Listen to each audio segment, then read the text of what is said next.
What did you study in school? Fashion studies and journalism. So either way, I was going to be broke living in New York. Yeah. All right, so let's kind of go back to this whole issue of people relating to your music or saying they can or can't relate to your Right. music. Because I've, doing my research, watch interviews with you, Mm-hmm. and I feel like a lot of the rhetoric is, oh, he's dope, he can spit, but, and then they sort of fill in the blank He's with, a flamer, right? but he's gay, he's rapping about his boyfriend, he's rapping about getting with blowjob. dudes, Right. and therefore, like, while I respect it, I can't really mess with it. Right. Do you feel like you've had to deal with, I mean, obviously, but do you feel like that's a big issue? That is kind of a big issue because I think straight people don't realize that the entire world is kind of the straight world, and I'm not gonna go to see a movie or see a straight people make out and be like, oh my God, like it's like, so I think first you have to realize that privilege, but I also do understand that some people don't want to hear about me and my homoerotic escapades. That's just is what it is. For me, I'm kind of in a weird space where I would much rather have that conversation and have someone say I'm whack. Like there's really not many people who can hear me flow on a track and be like, this dude don't know how to rap. And so for me, I'm just like, okay, it's cool. Like I'll take, it's a little bit too graphic or not my speed, but for someone to say I was a corny rapper, that would be death for me. Oh my God. That was just, so yeah. So, I mean, like as a suburban white kid myself, like Right. I Same. like I can't relate on a first-hand level to Right. a lot of great Music. music. So like to me that's so limiting, and that's kind of like that's bullshit. Like I Right. don't know what it is to grow up in '94 in Queensbridge. Selling crack. Like, but I still love the music. So I feel like Right. the gatekeepers of the music are kind of misunderstanding like what it is to be a storyteller. Right. You know what I mean? It's the misunderstanding of being a storyteller. It's also rap is supposed to be about your own narrative and your truth. Like, my dad sold drugs. I'm not gonna make a record about selling drugs because that's not my life. I'm also not gonna make a record about, paying rent because that's boring. No one wants to hear about that. So I'm gonna talk about giving a blowjob because that's the fun thing about my life. I'm gonna talk about turning up. And I also feel like it's kind of, I'm in a weird situation because that kind of overshadows the technical aspects when I put in my records. And the fact that I do take, my music so seriously, and the fact that I'm not on a record mumbling, you know what I'm saying? So it's like, that's the catch-22. It's like people can feel how they feel about homosexuality and the fact that I'm so out, but also just respect that I'm also like a very serious rapper, you know what I'm saying? So do you think you've had a problem with like the so-called gatekeepers of rap, like co-signing you? Yeah, I feel like it's like an episode of Metalocalypse. Like, who are these gatekeepers? I mean, I don't know. I mean, for me, I don't really like harp on like negative shit because, like I said, like I thought that I was making music for people in my dorm room. So it's like for me to do an interview with Hot 97 or like be at Beats One with Ebro or like even be fucking touring for as long as I've been touring, I can't really be mad about a gatekeeper or not being able to be on, double XL freshman cover. Cause it's like, I'm paying my rent. Like how many people could say that? So yeah, I tend to just focus on the silver lining. Yeah, It keeps the bags away. absolutely. Right. So where do you think you're like mentioning your flow? You're very lyrical. Where do you Right. think that came from?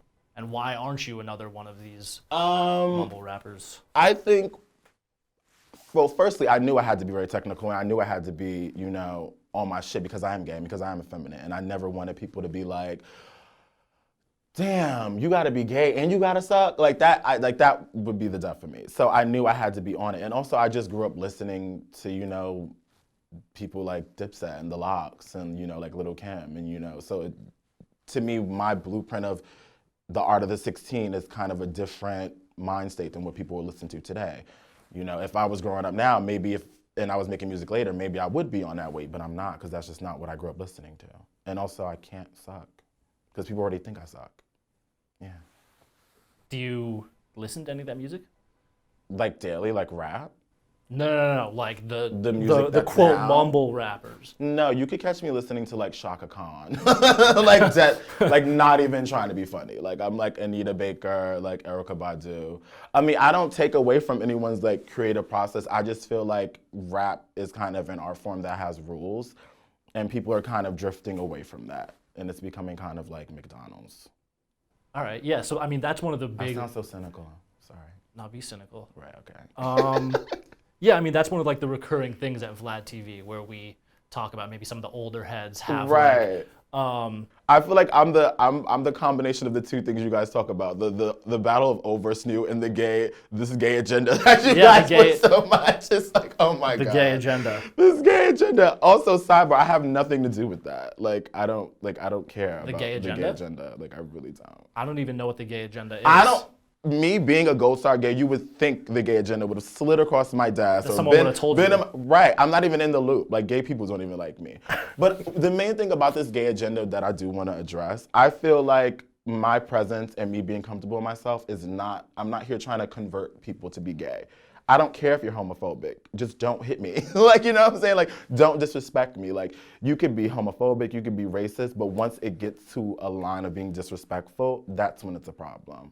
So yeah, that's Absolutely. That's my final point. Well, okay, so you just mentioned that you think hip hop has rules. Right. What are the rules? You got to be dope. You got to be unique. You got to be lyrical, and you have to, tell a story. Like I don't know, there's rules. I don't know. It's just, yeah, you just know. If you're a hip hop head, there's certain things you have to do. Absolutely. All right, another thing. We also on Vlad TV, there's like a lot of discussion about like who can and can't say certain stuff. Right. So you use the word faggot. All the time. Talk but I about also that. use the N-word, which is I kind of battle with. Because when I started making music, like I don't really use the N-word a lot in my day-to-day, but as soon as I started rapping, I'm like, nigga, nigga, nigga, nigga. And I'm like, that's so corny. Like, why do you feel pressure? But I think it's just psychologically listening to music from that era, and it's like, because nowadays it's kind of like lowbrow in some arenas, but I don't know. I think it's just trying to just appeal to certain people, which is kind of wrong. But I don't know. I think words do have power, and it's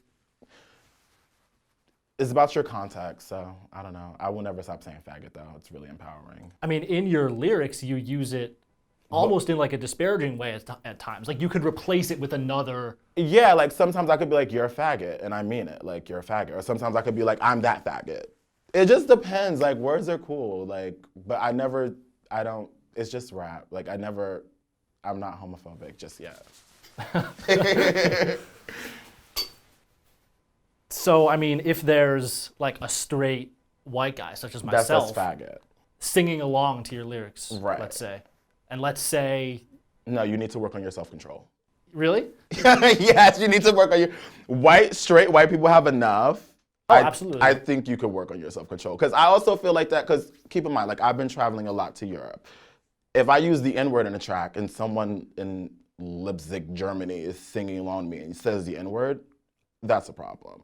It's problematic, but that's the world we live in. Like I feel like, no. Like, no. I don't even like people in clubs singing along like at all. Just mute yourself.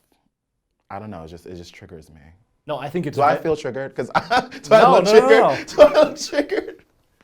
No, not at all. I mean, I think it's a very like realistic expectation of people.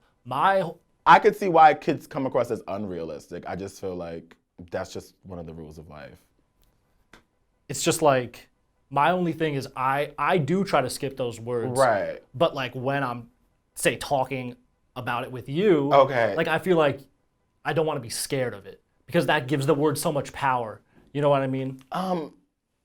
No, I don't agree. I think you should be scared of it. I think you should be. And I think I don't know this conversation. I don't know. I'm weird because like I'm not one of those like I have white friends and I'm not one of those people that allow my white friends to use the N-word around me either. That doesn't mean I don't say it in front of them, but it's just like it's just a rule. Like it's just like it is what it is. Like you guys have everything else. Like absolutely. Is that not true? Right. Yeah, that's absolutely true. All right. Right. Going back that to was, the that was so heavy. That was like 2020. Was that too heavy? That was so heavy. I mean, he said we're gonna be getting serious.